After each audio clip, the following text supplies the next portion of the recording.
Hi, I'm Meg. And I'm Megan. And this is Special Collections Roadshow.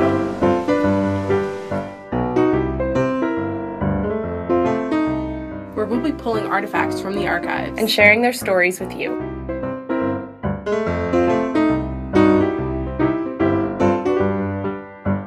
So what do we have here today? We have a very exciting piece here with us today. This is Lewis Tway's Housewife. So it would have been folded up in this manner in a soldier's pack. But then when he needed it, when he needed to mend clothing with the extra yarn and thread, needles, and extra patches of cloth that would have been in here, he would have unfolded it and had laying out like this. Oh, look at that. There are like little pockets in there. Yeah, too. there are a number of little pockets to put things in. Stuff, like I said, those extra bits of cloth and yarn, needles, and things like that. So. Right. So what's it made out of? It would have been made out of extra cloth that would have been lying around a soldier's home. It would have likely have been made by his family members, so they would have used that extra cloth lying around the house. So it had a lot of meaning. It did, a lot of sentimental value. These would have been made by sweethearts and wives, mothers, grandmothers, sisters, so they had a lot of meaning for soldiers to carry with them in the field. Yeah. So do we have anything interesting? I know we don't really have any needles left. Yeah, we don't have any extra bits of cloth or needles, but what we do have that's in here that's really neat is this little guy somewhere in here. Here we go.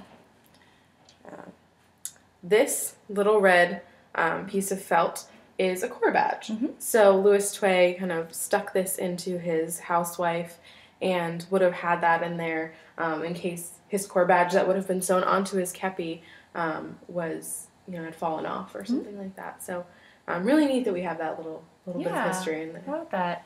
Which Corps was that? This would have been First Corps. Yep. That's what he. So that's the Corps that he would have belonged to, and he would have had that on his hat, like I said. So. Yeah, neat. So these men at the time actually knew how to sew and could mend their own clothing, right? Yes, they did. It was a necessary skill for a lot of these men. They didn't have their wives or their sisters around to hand off a torn shirt or a torn pair of pants to get them all mended up. So they needed to be able to do that themselves because they were only issued uniforms every few months. And Union soldiers in particular, Lewis Tway was a Union soldier, they weren't allowed to just kind of pick up pants anywhere or a jacket anywhere. There was standard issue for them. Confederates had that as well, but at the end of the war that got a little bit trickier as supplies kind of dwindled. But Confederates also did have these. Yes, they did. So they would have needed to mend their uniforms as well. So these were pretty standard for a lot of soldiers to carry with them in their packs during the war. Yeah, and this is particularly well preserved. Yeah? Yes, it is. What would you say the price is? Well, it's difficult to price anything. In my opinion, history is priceless.